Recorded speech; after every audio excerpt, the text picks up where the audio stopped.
오늘 함께 보실 하나님의 말씀은 에스라서 4장 1절에서 4절 그리고 24절입니다. 에스라서 4장 1절에서 4절 그리고 24절을 함께 보겠습니다. 제가 대표로 봉독해 드리도록 하겠습니다. 사로잡혔던 자들의 자손이 이스라엘의 하나님 여호와의 성전을 건축한다 함을 유다와 베냐민의 대적이 듣고 스룹바벨과 족장들에게 나아와 이르되 우리도 너희와 함께 건축하게 하라. 우리도 너희같이 너희 하나님을 찾노라. 아수르 왕 에살하돈이 우리를 이리로 오게 한 날부터 우리가 하나님께 제사를 드리노라 하니 스룹바벨과 예수아와 기타 이스라엘 족장들이 이르되 우리 하나님의 성전을 건축하는데 너희는 우리와 상관이 없느니라. 바사왕 고레스가 우리에게 명령하신 대로 우리가 이스라엘의 하나님 여호와를 위하여 홀로 건축하리라 하였더니 이로부터 그 땅 백성이 유다 백성의 손을 약하게 하여 그 건축을 방해하되 이에 예루살렘에서 하나님의 성전 공사가 바사왕 다리오 제2년까지 중단되니라. 아멘. 성전을 건축하기 위해서 이스라엘 백성들이 모여 있고 이제 그 성전을 건축하고 있습니다. 이스라엘 민족은 3장 제일 마지막에 보면요, 성전의 기초를 놓았는데 그 성전의 기초를 놓은 것을 보고 두 가지로 갈리게 돼요. 하나는 기뻐하고 즐거워하여 여호와를 송축하는 것이고 또 다른 하나는 이전에 솔로몬 성전을 기억하던 사람들은 이 성전의 작아진 규모를 보고 기초 놓여진 것들을 보고 슬퍼하고 있습니다. 그러나 대부분의 백성들은 이 성전 건축이 시작되자 즐거이 하나님 여호와를 찬양하고 그를 송축하고 있는데요. 그리고 나서 바로 뒤이어서 이 오늘 읽은 4장 유다와 베냐민의 족속의 대적이라고 소개되고 있는데 이 대적이라 지칭되는 이방인들 또 그곳에 사는 거류민들 포로로 끌려가지 않은 남은 자들이 그들에게 나아오게 됩니다. 그리고 그들에게 우리로 하여금 함께 성전을 건축하게 하라. 우리도 건축에 동참하겠다 하고 그 동참의 뜻을 밝힙니다. 아주 달콤한 유혹이죠. 그러나 오늘 본문에서 이스라엘 족장들은 이를 반대하고 있어요. 그 땅 백성, 그러니까 포로로 붙잡혀 가지 않았던 남은 백성들과 이방 민족 그리고 그들이 섞인 자들, 그들은 그들의 제안이 거절되자 본 모습을 드러냅니다. 하나님께 우리도 제사를 드리노라 라고 고백했던 그들의 마음은 이제 그들의 뜻대로 되지 않자 손을 약하게 하고 또 다음 이어서 보게 되면 뇌물을 주게 되고 동참의 의사를 밝혔던 그들이 이제는 건축을 방해하는 자들로 소개되고 있다는 거예요. 우리가 믿고 있고 우리가 따르는 기독교는 박애의 정신, 사랑과 헌신의 종교로서 세상에 알려져 오고 있습니다. 관용과 이해와 용서와 사랑, 무조건적인 사랑, 아가페가 기독교를 대표하는 것 같습니다. 그런 기독교를 향해 세상이 말하는 것은 너희는 왜 그렇게 살아가지 못하느냐? 너희는 왜 우리에게 아가페를 실천하지 않느냐? 그리고 아가페를 실천한 많은 위인들이 또 칭송을 받기도 하고 또 세상에서도 그들의 이름이 높여지기도 합니다. 그렇게 살아가지 못하는 크리스천들을 향해서 세상은 또한 복음만을 실천하는 크리스천들을 향해서 세상은 배타적이다, 이기적이다, 때로는 폭력적인 종교다라고도 평가하기도 합니다. 기독교를 비롯해서 크리스천들을 비롯해서 모든 사람들은 어떤 무언가에 희망을 걸고 살아갑니다. 그 희망이 없으면 우리가 살아갈 힘도 원동력도 없는 것이죠. 이 희망이라는 것은 종교를 가지고 있든 종교가 없든 본인이 무교라고 지칭하든 모든 사람에게 가지고 있는 어떤 하나의 요소입니다. 기독교를 바라보는 이 세상의 시선은요, 그들이 원하는 박애, 그들이 원하는 용서, 그들이 원하는 아가페, 그들이 원하는 이 세상의 질서와 이 세상의 정의를 실천해 주기를 소망하고 있어요. 그리고 아주 높은 잣대를 가지고서 기독교를 판단하고 있습니다. 교회들이 무너지고 교회들이 손가락질 받는 것은 그들이 세워놓은 잣대에서 탈락했기 때문에 그들의 손가락질을 받고 있는 것은 아닌가 우리가 의심할 때가 있어요. 그런데 비단 이 사회적인 이슈와 우리 눈에 보이는 문제들 때문만은 아닙니다.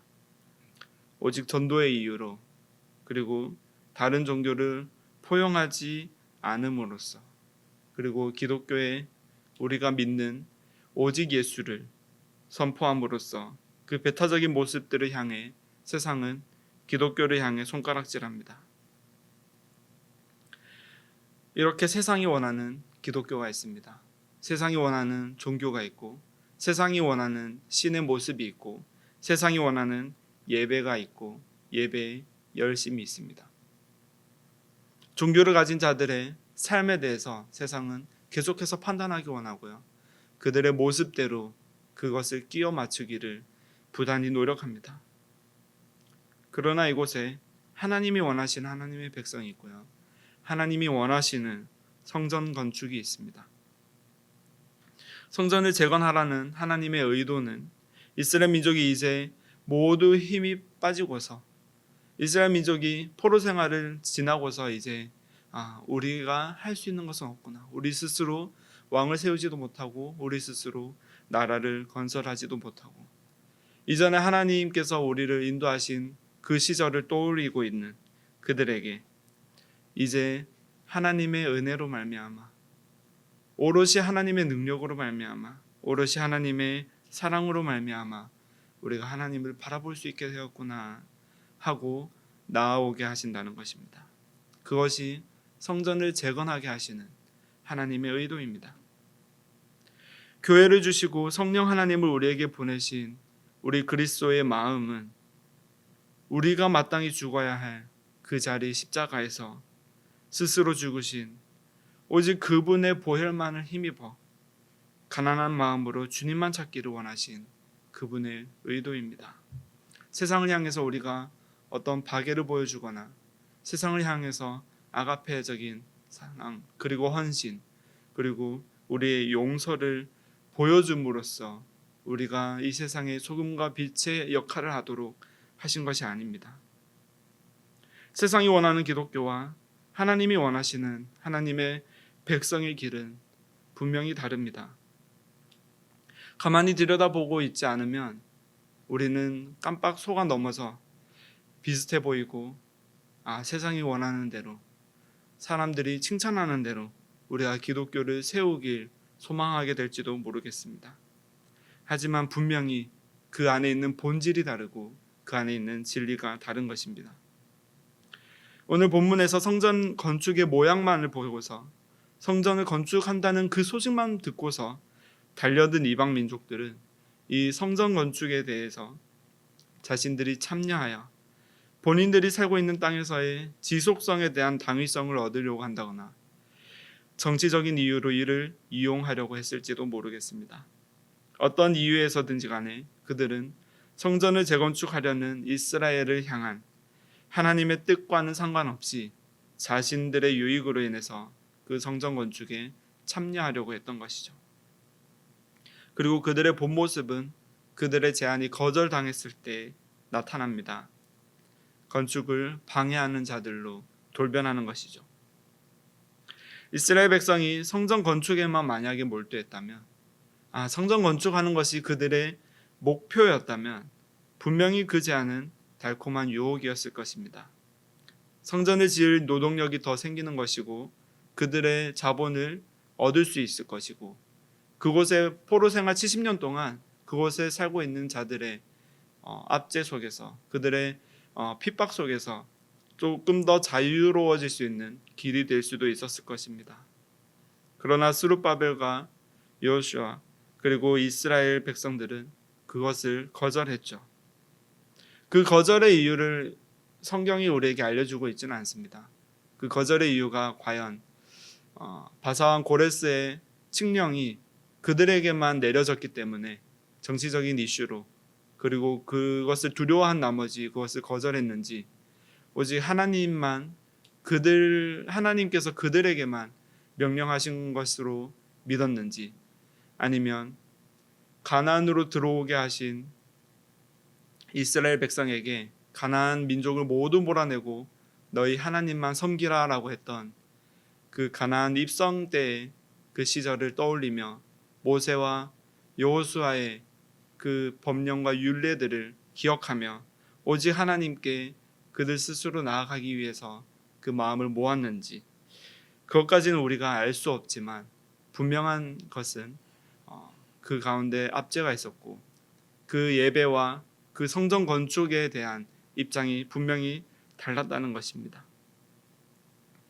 신실하신 하나님께서 그들이 그렇게 거절했고 그 거절함으로 인해서 그들이 박해를 받고 성전 공사가 중단되고 하나님을 향해 나아갈 백성들의 예배가 끊어지고 방해되고, 또 이 그들의 거류민의 제안을 거절한 것으로 인해서 성전 건축이 실패한 것 같아 보이는 그 순간에도 우리 신실하신 하나님께서 우리의 열심이 아니라 당신의 열심으로 그 성전을 건축하게 하시고 우리를 구원하시는 당신의 신실하신 은혜로 우리에게 다시 한번 알려주고 계시죠. 학개와 스가랴를 통한 선포로 다시 성전 건축을 할 수 있도록 그들을 독려하게 되고, 오직 하나님을 향한 중심의 예배로 성전 건축을 짓게 하시는 하나님의 열심 앞으로 나아오게 하십니다. 요한복음 2장에서 예수님은 성전을 더럽힌 자들을 청소하는 장면이 나오는데요, 바로 제사에 사용될 제물들을 사고 파는 행위에 대해서, 이 장사에 대해서 꾸짖으시는데, 그것은 과연 이 제물을 마음과 열심으로 하나님 앞에 나아가는 것이 아니라 이 제물만을 드리는 모양을 가지고 나아가는 그 예배에 대해서, 중심을 잃어버린 예배에 대해서 꾸짖으시고 계신다는 것입니다. 하나님께서 분명히 제사보다 순종을 원하시는데 관성과 전통만 남은 제사와 성전의 모습을 청소하신다는 것입니다. 이 제자들이 예수님을 바라보며 예수님이 성전을 청소하시는 장면을 바라보며 떠올린 이 구약에 시는 시편 69편에 나오는데요, 주의 집을 위하는 열성이 나를 삼키고 주를 비방하는 비방이 내게 미쳤나이다. 우리를 향한 세상의 열심, 우리를 향한 기독교를 향한 세상의 판단, 그리고 우리 안에 스스로의 열심이 간혹 하나님이 기뻐하시는 예배가 아니라 우리가 보기에 좋은 예배를 드리고 있지 않은지 우리는 들여다보아야 합니다. 이스라엘 민족이 그곳에 남아있는 거류민들의 제안을 거절할 때 그들의 열심과 또한 그들 스스로의 성전 건축에 대한 열심만이 있었다면 우리는 분명 다른 길로 나아갔을 것입니다. 우리 안에 예배를 향한 열심이, 예배에 참여하고자 하는 그 열심만 남아있다면, 만약에 우리 인생 가운데 하나님을 향한 열심이 내 인생의 어떤 다른 목적을 위해서, 나의 어떤 다른 유익을 위해서 우리가 그 열심을 내고 있다면 우리는 그것을 들여다보아야 할 것입니다. 하나님께서는 가난한 마음으로 오직 하나님만 부르짖는 자들, 그리고 깨어진 마음으로 우리는 이제 모든 것을 포기하고 모든 것을 없다 하고 하나님 앞에서 내 자아를 부정하고 오직 하나님께서만 내 안에 사는 것을 목표로 두고 오직 하나님과의 교제를 향해서 나아가기를 주님께서 초대하고 계신 것입니다. 오직 하나님께서 기뻐하시는 순종으로 그 예배로 나아가는 저와 여러분 되기를 주의 이름으로 축복합니다. 함께 기도하심으로 예배를 마치도록 하겠습니다. 사랑 많으신 은혜로우신 하나님께 감사드립니다. 우리 안에 그리스도를 건축하게 하시고 성령 하나님의 내주하심으로 친밀한 교제로 나아가게 하심을 감사드립니다. 참된 순종으로 참된 예배로 세상이 원하는 예배가 아닌 우리가 원하는 예배가 아닌 오직 하나님이 기뻐하시는 예배로 나아가게 하여 주시옵소서. 이 시간 기도하며 나아갈 때 우리 모든 아뢰는 제목들을 들어주시고 간구하지 못하는 것들도 성령 하나님 우리 안에 말씀하여 주시옵소서. 오직 주의 뜻대로 이루어질 때 감사함으로 하나님 앞에 찬양하게 하여 주시옵소서. 모든 것 살아계신 예수 그리스도의 이름으로 기도드렸습니다. 아멘.